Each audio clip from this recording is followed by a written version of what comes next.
So I'll call this meeting to order. And then we'll start with the pledge, led by Senator Holland. I pledge allegiance to the flag of the United States of America and to the republic for which it stands, one nation, under God, indivisible, with liberty and justice for all. All right, moving on to roll call. Chief of Staff Peterson, would you please call the roll? Senators Anderson, Here. Bollweg, unexcused. Bry, unexcused. Christoffels, Here. Derenge, Here. Foley, Here. Holland, Here. Cadenon, Here. Lopez, unexcused. Mollison, Here. Podell, Here. Roca, Here. Sharple Schmidt, Here. Shrestha, Here. Siwakodi, Here. Sleep, Here. Smith, Here. Wallen, Here. Warfa, Here. Diversity Liaison Alex, Here. Communications Chair Ringenberg, Here. Finance Chair Delahoy, Here. Government Affairs Chair Hunt, Here. Chief of Staff Peterson here, Vice President Sierra, Here. President Spear, excused, AFA, Here. AISA, BSA, Here. GSA, Here. Hero, Here. Honors College, Here. IRC, Here. LASA, Here. RHA, Here. Unified Council, Here. Unified Council, Here. UPC, Here. Advisor Bylander, unexcused, Advisor Schmidt, unexcused. Advisor Willis.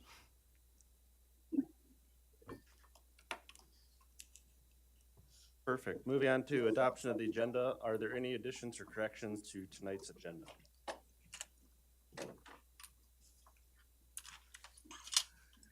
Seeing none, is there a motion to approve the agenda? Senator Christoph. Second. All right, it's been. All those in favor of approving the agenda, please signify by saying aye. Aye. All opposed, same sign. All right, motion. Agenda is approved. All right, same, likewise with the minutes, are there any additions or corrections to last meeting's minutes? Seeing none, is there a motion to approve minutes? Senator Darren. So moved. Second. All right. All those in favor of approving the minutes, please signify by saying aye. Aye. All opposed, same sign. The minutes will pass. Moving on to open forum, we'll start tonight with a speaker. We have Kirsten Linke, Director of International Students and Scholars.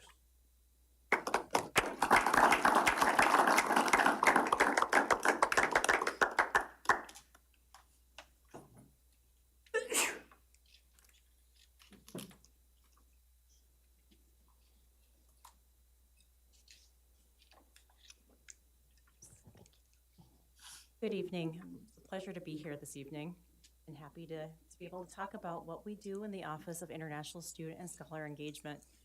First, my name is Kirsten Linke. I have the pleasure of serving as Director of International Student and Scholar Engagement. Right now, our office is a little on the short side. We have myself and David Huffman, who serves as our International Student Advisor. Here in the coming months, we will be joined by 2 more International Student Advisors to be able to broaden the scope and coverage of the offerings of our office. So we're very excited about that opportunity, as well as just having the opportunity to provide more to our students, because we know that they are very deserving of it and they need that support, especially in some of the uncertain times that we've had in our past and our present, and of course there will always be things in our future. What does the Office of International Student and Scholar Engagement do? We have approximately 770 international students in F1 student status. That's one of the visa categories that students are allowed to come into the U.S. under. In addition to that, we serve around 200 additional students who are on a post-graduation work authorization. So every student in the U.S. on an F1 visa receives a 1-year visa or 1-year work authorization post-graduation, and those that are majoring in a STEM field receive an extension for 2 additional years. We also have around 55 students that are on a J1 category, and that's an exchange visitor category, and essentially they are sponsored either through an organization such as Fulbright or ISEP, or They are sponsored through the Ministry of Education in their home country. So they are here to complete their degree, go home, and contribute to the research and so beyond that, we also work very closely with international admissions, and I'm really glad to say that we have our new director for grad and international admissions on campus. Daniel Saoud has been here for about a week and a half, and just really enjoying the conversations with him. But we are using this time to wrap up international admissions. He will be developing a staff of his own, and there will be some more efficiencies and exciting things happening in their unit as well. We work hand in hand with international admissions on all of the documentation that a student needs to come into the U.S. To meet those visa requirements. And then we provide a lot of support services. So we do pre-arrival seminars that may help a student go through the visa process, learn more about SDSU, and so on and so forth, just to make sure that they have all of that information that helps them get that F1 or J1 visa. All of our advisors in the Office of International Student and Scholar Engagement are success advisors as well. So you'll see us reaching out to students, particularly when Connect State has alerts being raised, whether those are kudos or concerns. And then we also reach out to students as we are helping through cultural transitions, especially within that first semester, because everything, as your international colleagues in the room can say, is very, very different in that first semester to year of studies. We are the parent advisor for International Relations Council, and that has a little bit to play into most of the international cultural organizations. So we will provide some oversight to most of like the Nepalese Student Association, Chinese Students and Scholars, Indian Student Association, African Student Association, Bangladeshi Student Association, and so on and so forth, not to leave anyone out. But we provide some support in there, as well as just overall general programming. So we have an event every other Friday called TGIF, or thank goodness it's Friday, with the Office of International Student and Scholar Engagement. It used to be TGIF with the OIA, that was our old title. And so that was about to flip off my tongue of like, OIA. But during that program, it's just a time to do some relaxed, fun things, get to know some of the staff in our office. We do everything from pumpkin carving in the fall to ugly sweater contests to Valentine's events. We've done movies, video game battles, all kinds of fun stuff, just to get together and have a social time for an hour and a half every other Friday afternoon. When I was getting ready to present today, I asked Chief of Staff what were some things or concerns that the senators had. And so one of those was on international enrollment trends. And so I think we are all very aware that there's some hurdles happening in international education. And we have seen a small decline over the last couple of years. We had a pretty significant class come in fall of 2024. And that has made up with some of the decline that we've experienced the last 2 semesters. The students in that class, it was a large class, and they have persisted really quite well. And because of that, we've made up for some of the loss that we've experienced. We can't tell what future looks like. Right now, we do have several countries that are under travel bans, and 2 of those countries do send a pretty significant number of students to SDSU each semester. So we know that for a few of those countries, we won't see students for probably the next several years. There's still some opportunities and pathways to SDSU. Of course, we always have online opportunities that those students can engage in while they're thinking about navigating that travel ban. There's also opportunities where they can do some transfer work. And so we're working continuously with those students who are impacted and at this time not able to enter the U.S. and be an SDSU student in that capacity. So our enrollment is down, but not as down as what one would have thought. We're doing pretty well in that regard. We do have a lot of interest. I should have said this in the beginning. We are home to 78 countries from around the world, which I think is really phenomenal because When you think of like our small Brookings, South Dakota being represented by that many countries, I just think that's really great. When you walk into our office, you see all of the little flags from each of the countries, and it just the colorfulness and brightness always makes me really happy. So I hope sometime you stop on by. With enrollment, we do see we've seen a little bit of a shift out of our usual places that we recruit from, and so we're looking at different areas of growth in areas that we maybe haven't recruited as heavily from in the past. I know that we also were wondering, one of the other questions that came up was staffing in the office, and I think I said a little bit about that at the beginning, but we are, at this time, it's just David and I.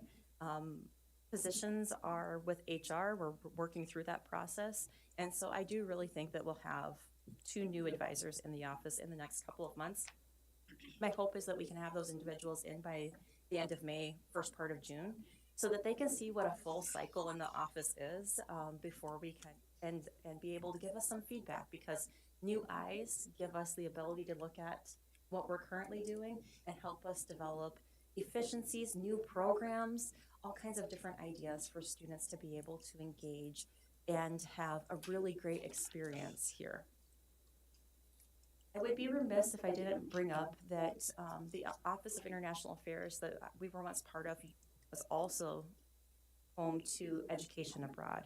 And within Education Abroad, they have the ability to send SDSU students to pretty much wherever you would like to go in the world, given, some of the safety concerns, but they are now the Office of Global Engagement and Partnerships. And so they still serve the university in the capacity of sending students abroad and bringing in students who may want to study at SDSU for just a semester or an academic year. But that's always an opportunity for both our students here and our international students coming in. So when you're thinking of that, when you're thinking of maybe an internship opportunity, or maybe you want to add to that resume that you have, think about stopping by Briggs 119, where we're both located. I wanted to keep it kind of short because I know your agendas are really, really quite long and you're here late. Are there any questions? Sorry. So, thank you for your talk. So my question is basically about regarding OPT stuff. With the previous administration, like the current administration as well, like there has been talk about there is a debate on OPT as well, and then like while on the other hand, like there is a Senate bill in Congress saying that U.S. should keep the STEM major students. So with that being said, is there any change in the strategy of like how the SDSU will take international students, or like if they are looking for more on the STEM field or like any other field kind of stuff? Well, I think one thing that's important is that SDSU is the home to everyone. So we were not going to focus just on STEM students. We see the value of education for all that want to access it.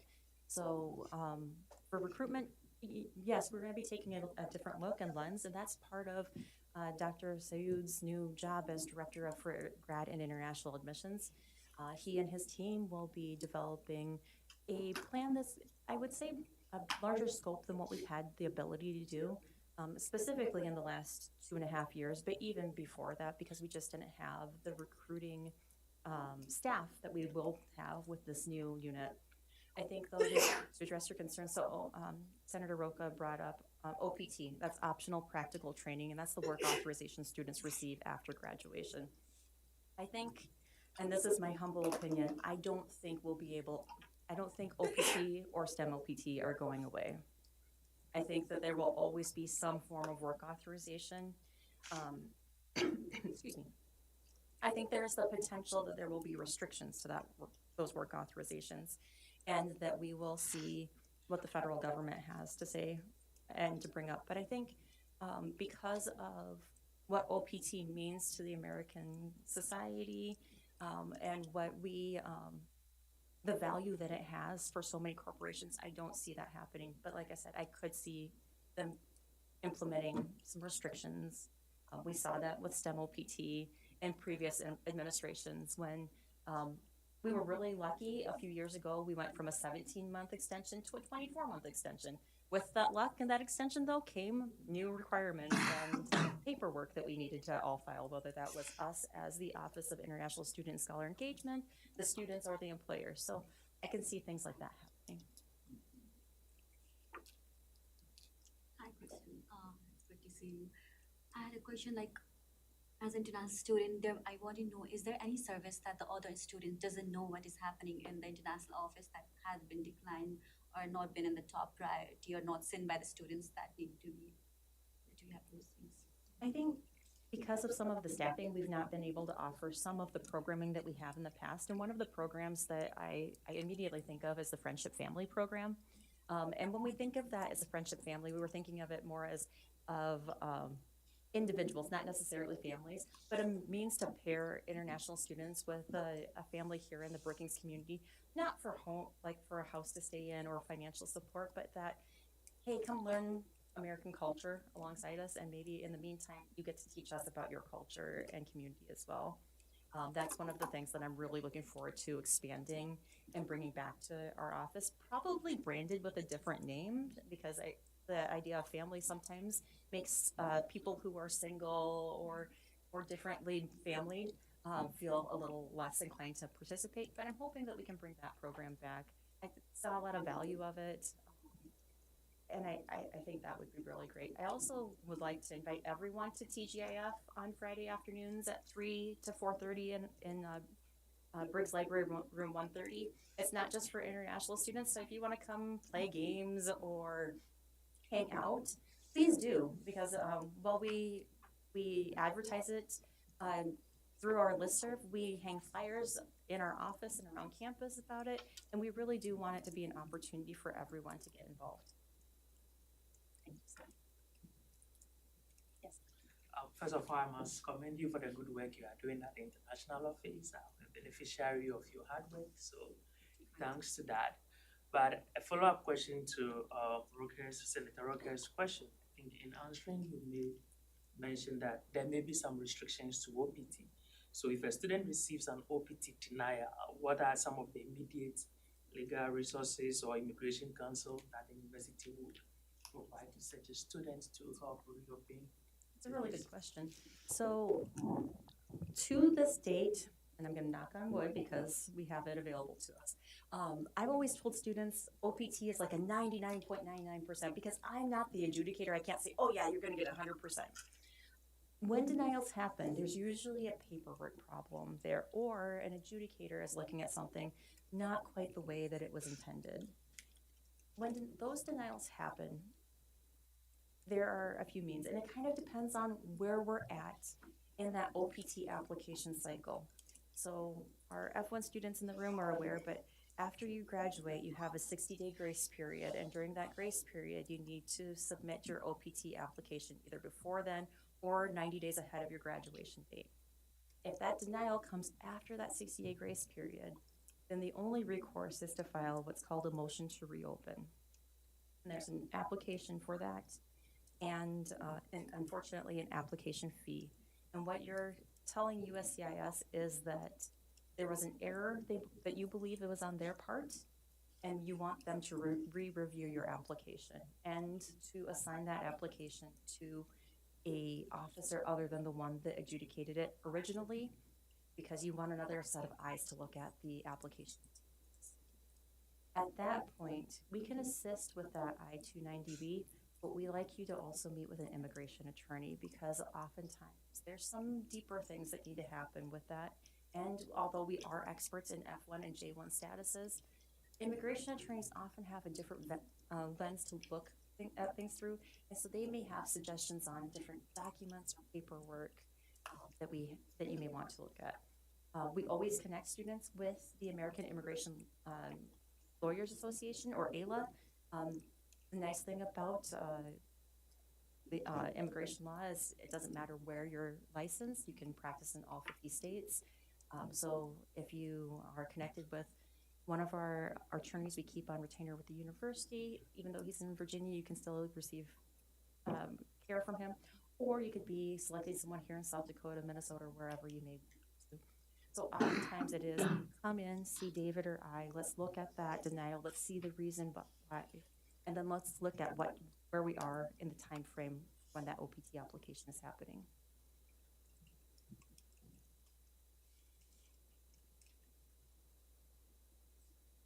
Is there any other questions? Thank you. Thank you for your time tonight.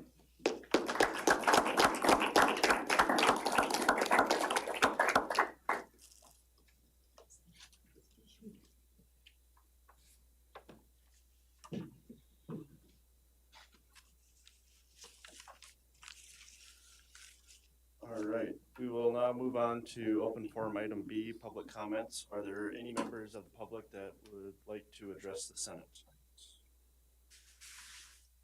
Seeing none, we will move on to committee and staff reports. We'll beginning with my own. All right. So first of all, thank you to all those that made it to the election guidelines meeting last Thursday. Went over kind of the rules and everything that goes with that. Reminder that we'll have the president and vice president Q&A session on Monday, March 23rd. We haven't set an exact time yet, but it'll be between noon and 3 on the market stage. And then the election will be the 24th and 25th from 8 a.m. on the 24th to 5 p.m. on the 25th. We will also have an in-person voting option on the market stage for that. Otherwise, the link will be sent out to everybody, and you can share that as you wish. Additionally, we will be opening up the at-large petition process again on the 23rd, and have that open until April 7th, with interviews being between April 8th and 12th. That way we can swear in new senators on the same time as we do everybody else. Make it just one big process. And if you aren't on the ballot already for the general election and you would like to be on the Senate for the rest of the spring or next year, I encourage you to take out an at-large petition because you will be done with your Senate term on April 13th. So, in case anybody didn't know that.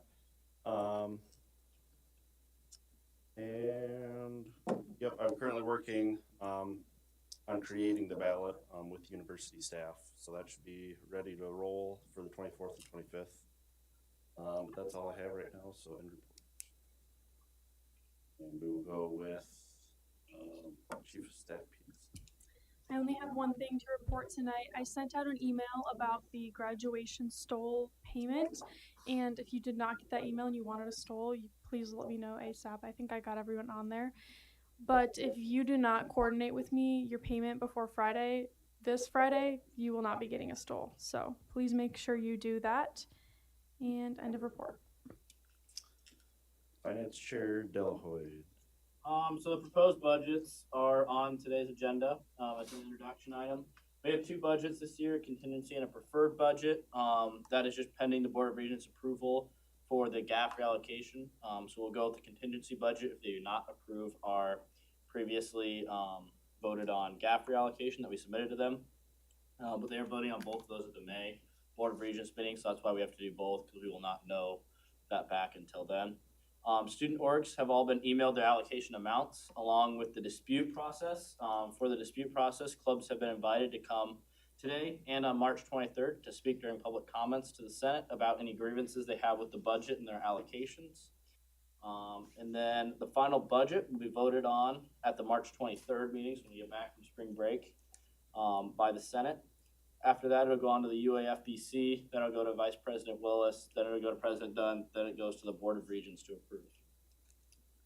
On the 23rd, I will explain kind of more line by line the reasoning why we allocated what we did on the budget. I'm not going to do that tonight because we'll all forget it by the time spring break happens. We come back on the 23rd, so I'll do that next time. But while we're not discussing the item tonight, if you have any questions after preliminarily looking at it, you can ask those tonight for clarification just so that you have that information and aren't waiting, so you're more ready to vote next time. So there won't be any debate or discussion on this item, but you can ask those questions if you have any. And a report. Government Affairs Chair Hunt. Yeah, Student Promotion Fund Committee met last week. We funded Stadathon and Cafes Prexy Council for Ag Week.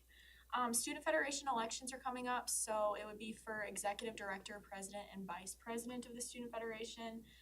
These will be sometime in April following the Board of Regents meeting, which happens April 1st. We're just still working on setting a date for it. It'll probably happen at our next Student Federation meeting. We are the largest school in South Dakota, so it would be really nice if someone would be interested in running just to represent us on a larger level. And if you have any questions, please reach out to Vice President Stiro or end report. Communications Chair Regenberg. The Robert report was sent out this morning. I attended the campaign guidelines meeting last week and took headshots for everyone running.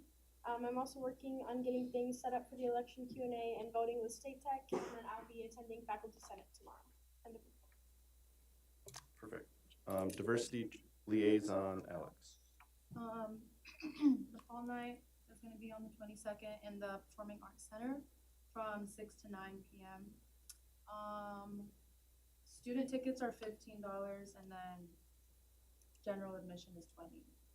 And I heard it's gonna be really fun, so I encourage you all to come. Senators, this does count as office hours, so please come.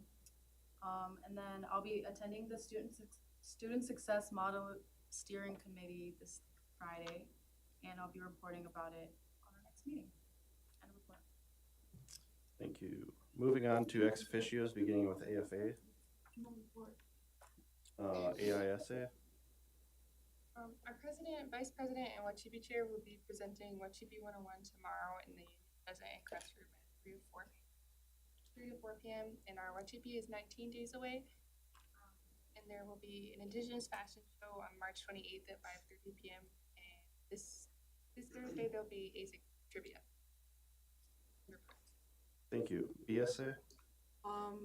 On Thursday, March 12th, we're having a paint and sip with IRC at 6 p.m. in the Hubble-Day Gallery, and a report. Perfect.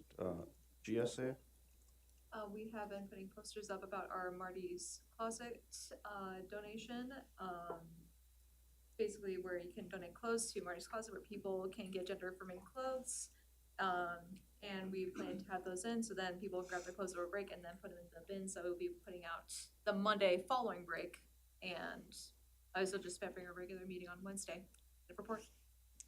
Awesome. Hero. We have our event tomorrow at 7 p.m. in the Pioneer Room, and we're making Thai pillows to donate to the Sleep in Heavenly place. And then we're doing elections for officers for the next school year. And then we're also having a speaker from the Brookings Cancer Awareness Program to raise awareness for their capstone class as well. And a report. Honors College. Applications for SURSCAD, the Student Research Scholarship and Creative Activity Day, are due on Friday, March 13th. They take the first 100 students that apply. So if that interests you, that will be held on April 14th here in the Union in the ballroom. And then put this on your calendars. The Honors College is hosting a new event, a spring potluck. That is the Wednesday following break, so March 25th, from 5 to 6:30 p.m. And that's in the Honors Hall lobby, in the Honors Hall basement. And they say that there's gonna be a taco bar. So I think that sounds delicious, so everyone should show up. End of report. IRC. First unit, apologizing for moving our event. Our paint and sip was originally scheduled for last Wednesday, but we'll be having it this Thursday at the Hopewell Gallery with BSA. It's already announced. And also Nepal night, March 22nd at the Lawson Theater. I believe tickets were already advertised.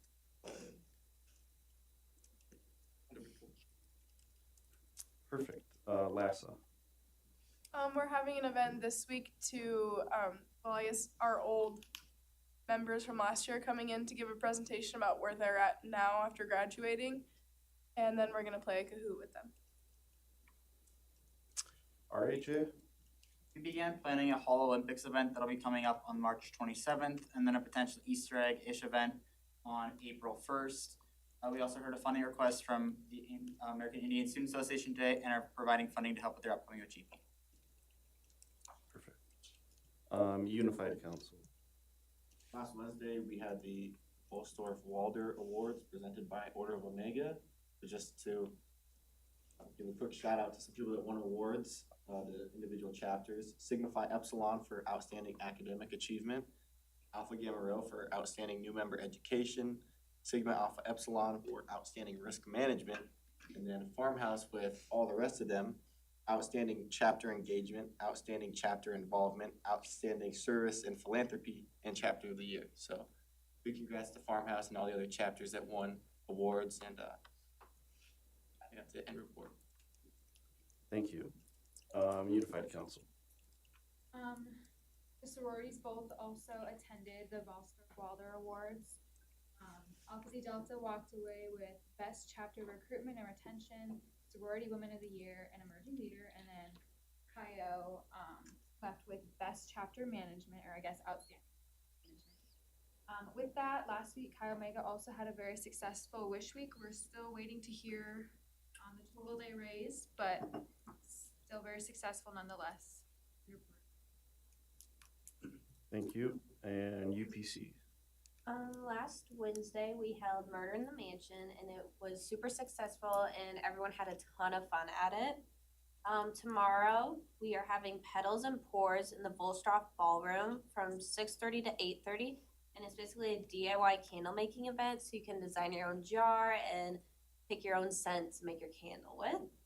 And this week, we are also finishing up interviews for our coordinators next year. End of report. Perfect. Moving on to advisors, and seeing that Advisor Bylander and Schmidt are not here, we will move on to Advisor Willis.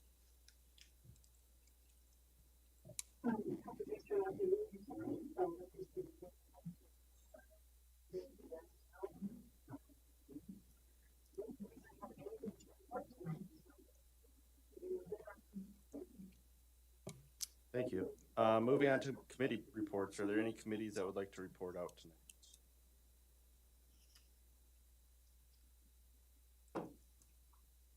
I don't have, it's not a committee report, but it's a report on the Lamb Lead. Basically I started clipping her today. The only suggestions I've gotten are from Advisor Bylander for names. So from those names, the three he gave me were Baba, Lady Baba, Meryl Sheep, and I can't remember the last one. But out of the three, the one that I considered was Meryl Sheep. So if anyone else has any other suggestions, still open, but that end of report. Thank you. Any other committees? Senator Mollison. Access, Opportunity, and Belonging met today. And we basically just briefly discussed what we could do to make the campus climate survey better based off of the results, especially concerned with access to students with limited time links and stuff. So we might work on that next time. We might also reduce the frequency of releasing the climate survey. That's on the table. And then we also started voting for the new chair members that will hold the new chairs for the next year. And yeah, that's kind of in progress right now. We have part of those done as well. And report. Thank you. Any other committees? Seeing none, are there any questions for any of the committee reports tonight?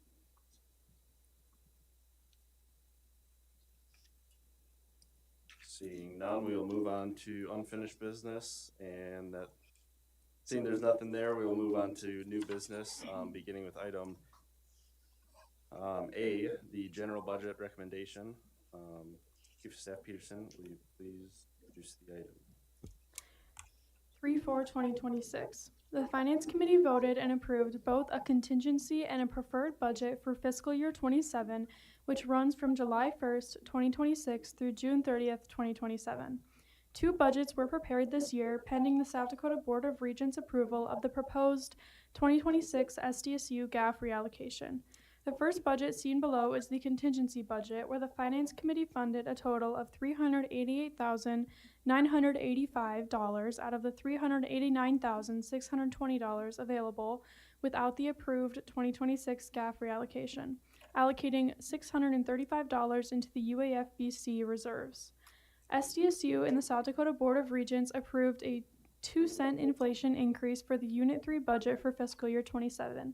This increase brought the total gap allocation for Unit 3 student organizations from $1.52 to $1.54.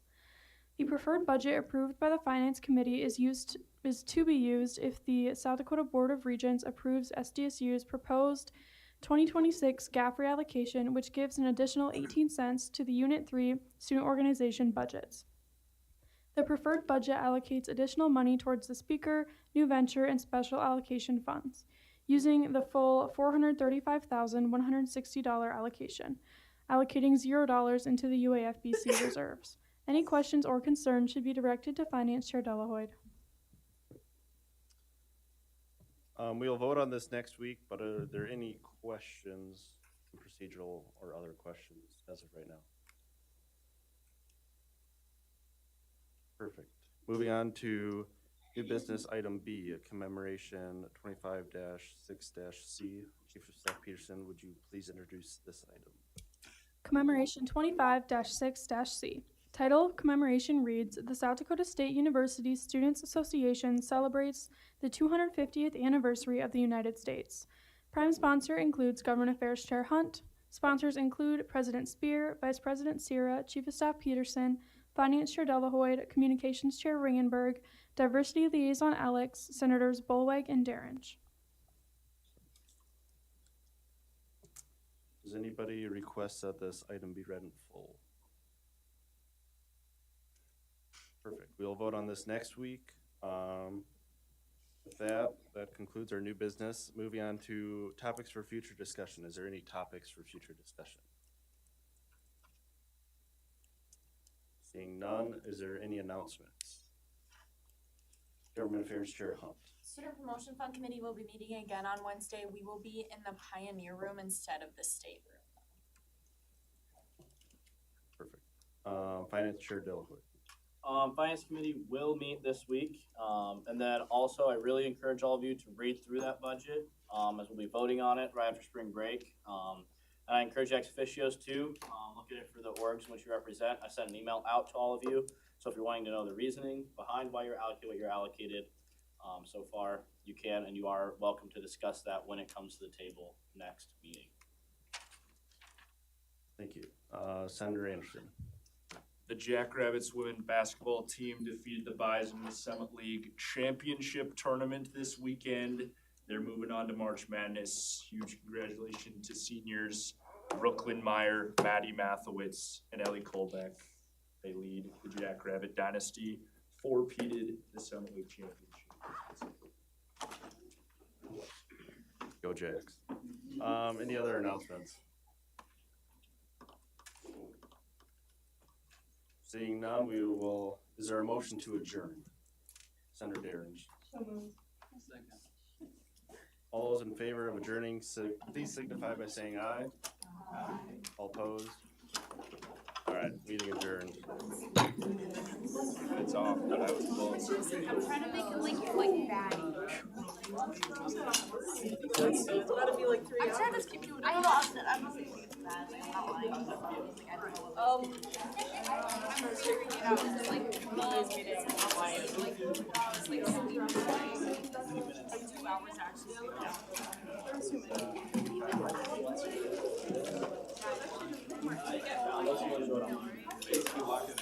I just finished one because I didn't have